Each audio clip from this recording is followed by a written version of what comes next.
In July 2018, Samar Badawi, the sister of Raif Badawi, and Nassima al-Sadat, two Saudi civil rights activists, were arrested amid a series of crackdowns on civil rights activists within the country. On August 2nd, Chrystia Freeland, Canadian Foreign Affairs Minister, tweeted, "Very alarmed to learn that Samar Badawi, Raif Badawi's sister, has been imprisoned in Saudi Arabia. Canada stands together with the Badawi family in this difficult time, and we continue to strongly call for the release of both Raif and Samar Badawi." And Foreign Policy Canada tweeted the following day, "Canada is gravely concerned about the additional arrests of civil society and women's rights activists in Saudi Arabia, including Samar Badawi. We urge the Saudi authorities to immediately release them and all other peaceful human rights activists." Later, these tweets were translated into Arabic and tweeted on an Arab Twitter account, and then that angered the Saudi officials. On August 5th, the Saudi Foreign Ministry tweeted, "The negative and surprising attitude of Canada is an entirely false claim and utterly incorrect," followed by a series of angry tweets responding to Canadian tweets, following up with the announcement that they summoned and later expelled the Canadian ambassador, naming him persona non grata, which is Latin for person not appreciated, then recalling their ambassador from Canada. Later, they announced Saudi Airlines would stop flights to Canada, all new trade investments would be stopped, and around 15,000 Saudi students were told to stop their studies and relocate and study somewhere else. So just a quick update, after I recorded the original audio for this video, some more updates had come out. Basically, Saudi doctors had to leave, or trainees had to leave the country because of the student thing, and that deadline has now passed, and some students are requesting asylum, some students are choosing to stay, and some are leaving as planned, and that's really throwing Canadian healthcare into crisis. There are clinics and hospitals where a large majority of those doctors are Saudi trainees. Like, there was one that was up to 85% of this clinic was a Saudi trainee clinic. So surgeries are being cancelled, people are being pushed down waiting lists again, like, people are being turned away because they don't have the doctors anymore, because people are leaving. So it's kind of throwing our healthcare system into chaos, because now we are at a significant shortage of doctors because these trainees are leaving. So, quick update, back on the video. Hundreds of Saudi patients in Canadian hospitals are also being relocated. A Saudi youth organization, Infographic KSA, tweeted this picture. This image invoked memories of 9/11, and it worried people that Saudi Arabia was attempting to threaten Canada with a 9/11-style attack on Toronto. Infographic KSA was shut down by the Saudi Ministry of Media for investigation, and the ministry tweeted, "Based on a complaint filed to the Ministry of Media about the post by Infographic KSA, the ministry has ordered the owner of the account to shut it down until investigations are completed according to electronic broadcasting laws in KSA." They claimed it was not meant to symbolize a 9/11 style threat, and the Air Canada plane flying towards Toronto was meant to symbolize the return of the Canadian ambassador. Considering they've shown a plane flying at the direction of the CN Tower, Canada's most iconic landmark, while saying, "He who interferes with what doesn't concern him finds it doesn't please him," it was no wonder people were upset. It kind of seemed like a veiled threat at first, until it was clarified that it wasn't.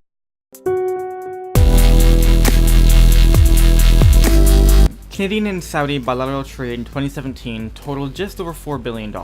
Most of that trade was mineral products from Saudi Arabia and vehicles and machinery to Saudi Arabia.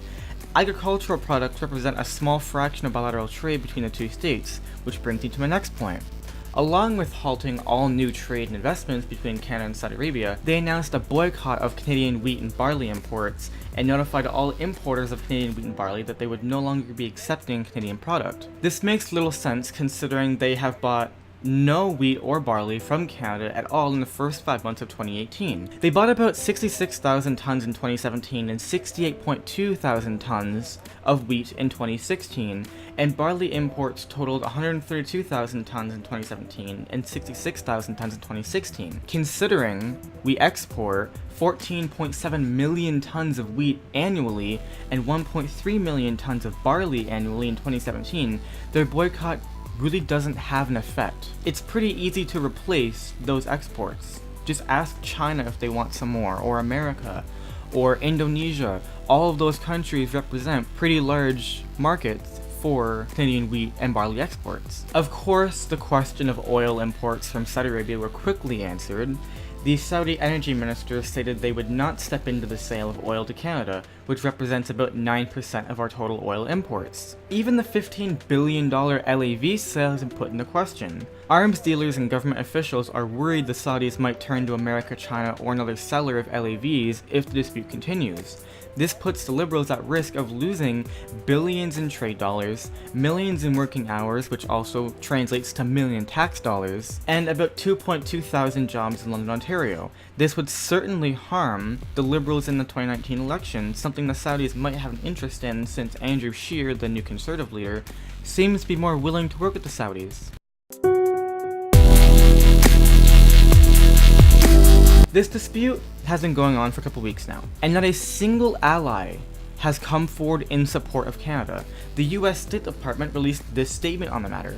Both sides need to diplomatically resolve this together. We can't do it for them, they need to resolve it together. And the European Union has asked for details on the arrests of Samar and Nasima and called for a fair trial. Meanwhile, countries like Pakistan have aligned themselves with Saudi Arabia. It's shown how hypocritical Western powers are at heart. For all the bluster and smoke up everyone's asses about being grand defenders of human rights, even going to war on that basis, they're keen on trading, arming, and allying with countries that have some of the worst human rights records. Western countries have proven they only speak up en masse if they can actually bully the country they're pointing the fingers at. For example, Iran. Obviously, Iran does not have a good human rights record. It's easy to point out if you're one country because America, Britain, France, Germany, Canada, whoever will back you because it's in their interest to do so, to vilify Iran. As if Saudi Arabia doesn't have a similar record, if not worse in some areas potentially. This diplomatic crisis has shown Canada and Canadians how alone we are on the international stage. We are quick to jump to the aid of our allies or enemies of our enemies. But when we call out our allies to back us up in a legitimate dispute, they back out and say, we won't solve the issue for you.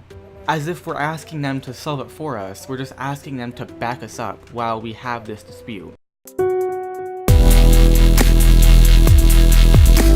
Saudi television has been full of ridiculous commentators and personalities making outrageous claims about the Canadian system. Claims like 75% of prisoners die before a fair trial in Canada, and one commentator tried to claim being against Saudi Arabia is supporting terrorism, even though Saudi Arabia is known for supporting terrorism and financing terrorism, including Al-Qaeda and ISIS. They even attempted to say that Jordan Peterson is a political prisoner of conscience because he dared disagree with the state. This is the funniest one because the whole dispute started over Saudi Arabia cracking down on civil rights activists, and this is the same country who arrested, flogged, and nearly killed Raif Badawi because he was critical of the state and Islam. They attempted to bring up our record on native rights and treatment of native communities. Again, valid, but is Saudi Arabia really the one to talk when they violently put down Shia minority protests and the fact that Saudi Arabia treats non-Sunni Muslims and people who aren't straight males basically as second-class citizens? Do we have a poor record when it comes to treatment of natives? Yes, absolutely, and that should change.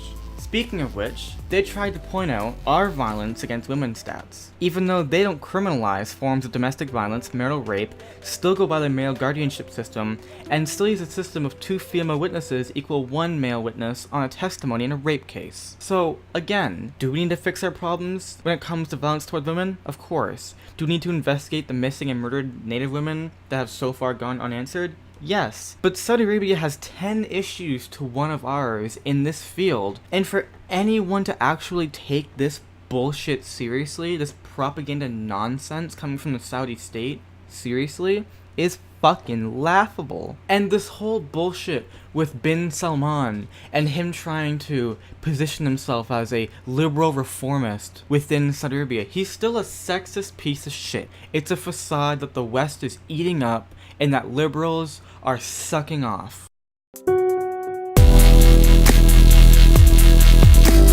One of the biggest talking points Saudi officials are trying to make is that Canada is being aggressive in attempting to meddle in their internal affairs, something they've attempted to use in the face of international backlash when they arrested and flogged Raif Badawi originally. But let's pull back and look at the actions Saudi Arabia and the GCC plus other Arab allies have taken in the past few years. In the 90s, Saudi, Egyptian, Bahrain, and Emirati officials attempted to coup Qatari leadership at the time. They're currently blockading Qatar, and according to Kuwaiti officials who mediated the dispute when it first happened, is that they stopped a full-blown war from starting.